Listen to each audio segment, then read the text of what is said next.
I am in Microsoft Edge here. I'm in the cloud. And let's say I'm on this site, and this is a little bit too small for me. I'm sitting pretty far back from my computer.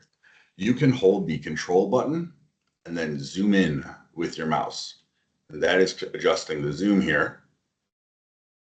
And that's maybe a little bit too far, so I can zoom out. And so now I can control that zoom of what you're looking at. This applies to a lot more than Microsoft Edge. It works in Teams, Word, Excel. So Kathy, every time you go to View, Settings, like 10 more clicks and then adjust to your view, to your zoom in your Excel, you can just hold that control and zoom right in.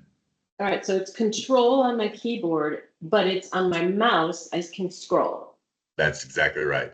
All right, got it. It must be so painful for you to watch me do it the other way. It is. So this works out in just about everything and is a really handy way to do that. Also in Edge, some people are like, how do I create a QR code? And if you Google create a QR code, you get a bunch of very scammy looking websites of how to create that code. And you want you to plug stuff in, and sometimes they charge you for it. But in Microsoft Edge, if I wanted to create a QR code for this website, you can just go to whatever website you want. Up here in the top right, you hit these little ... So that's all the way up in our top right here. And we go to, where's my create QR code?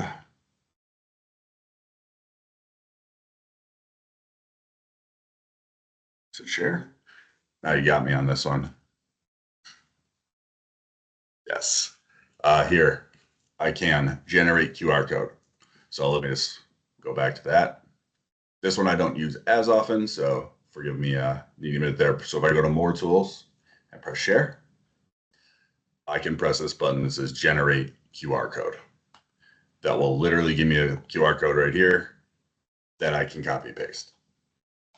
You can also do it, I think, just by right-clicking. Yeah, so you can right-click anywhere on the page and hit, that's what I normally do. I'm sorry, create QR code for this page, even easier. So now I can copy this QR code, or I can download this QR code and put it anywhere. So a very easy way to create those, and you don't have to go to some sketchy website. So when I am looking through this stuff and I'm reading this article, I often like to open a ton of tabs. So like you might be like me, where you're Googling something and you're just clicking all the tabs.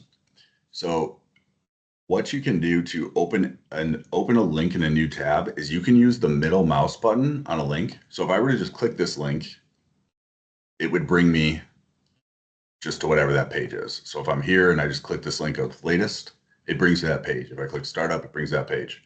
But if I use the middle mouse button, did you see how it just popped up here in the top right?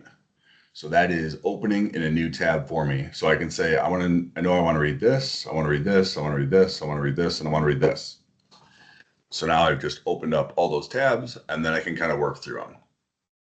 So this is often how I like when I'm researching something. I love to look at every option of everything that's ever existed, which I know drives some people crazy, but I like to really get into those details. So I open a billion tabs. Now I also have now opened a billion tabs, which is really annoying. So that middle mouse button, if you use the middle mouse button when you click on a tab, so right here, I click with middle mouse button, it closes the tabs. So just as easy as opening all of them, you can close those tabs with the middle mouse button.